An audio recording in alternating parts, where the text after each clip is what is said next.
লাভো এই গ্রামটা বরাবরই বলা যায় যে একটা অবহেলিত গ্রাম।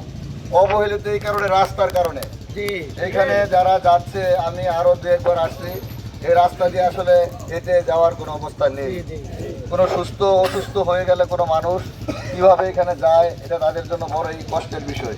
ইনশাল্লাহ আমি কথা দিচ্ছি, আল্লাহ তাআলা যদি আমাকে নির্বাচিত করে এমপি হতে পারি, ইনশাল্লাহ আমি এই রাস্তাকে সর্বাগ্রে প্রায়োরিটি দিয়ে যে কাজগুলি করব, এই রাস্তাকে ইনশাল্লাহ আমি করে দেওয়ার চেষ্টা করব। আপনারা দোয়া করবেন। ধন্যবাদ। আসসালামু আলাইকুম।